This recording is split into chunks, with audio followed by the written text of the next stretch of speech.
Hi, this is Yumeng Yang. I want to use this video to introduce the important topic named folksonomy in information architecture. I will use four aspects to introduce this.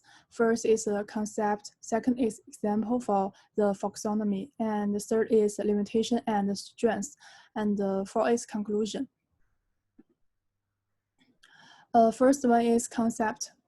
Folksonomy, which is also known as collaborative tagging, social classification, social indexing, and social tagging, involve a community of users collectively creating and managing targets that are assigned to certain contacts for the purpose of categorizations and organization.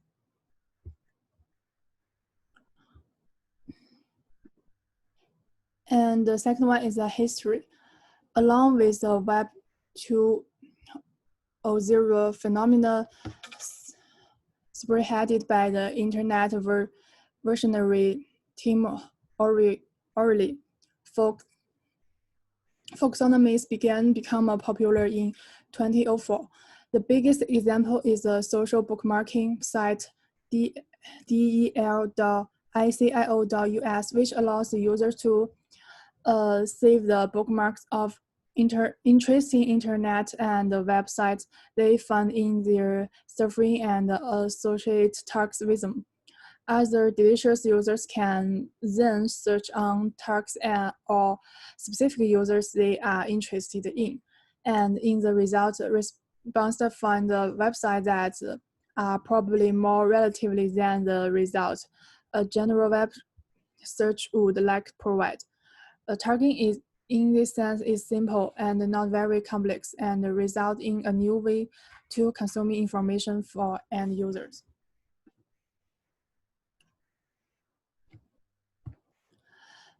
Here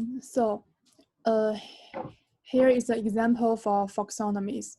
Have you ever hashtagged something on Twitter, Instagram, Facebook, or Pinterest?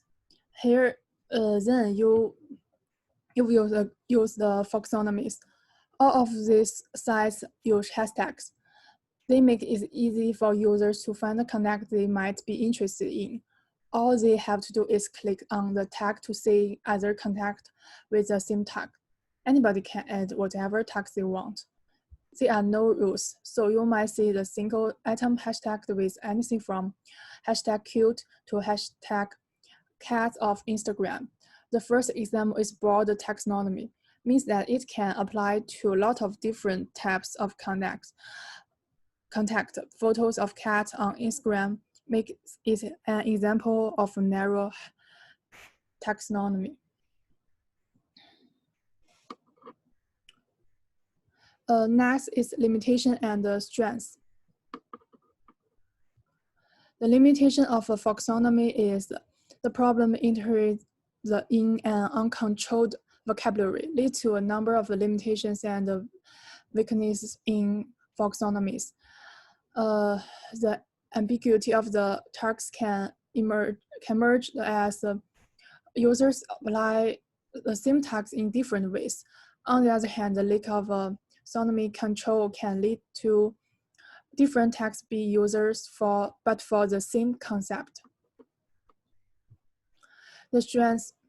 The first strength is folksonomy can find the contact unexpectedly in the general area. For example, in researching its homework, exploring the bookmark targets with folksonomy on Flickr, there were many recent results from the wide various of authors and the sites that I'd like never have been exposed. And the other strategy is I think the most important strategy on the folksonomy is that it directly reflects the vocabulary of users.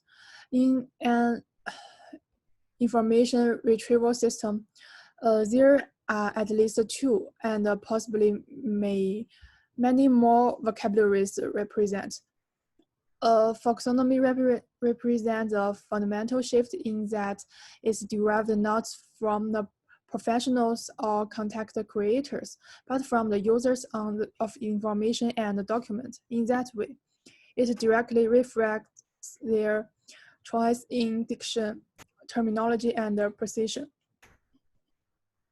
And the conclusion of the folksonomy.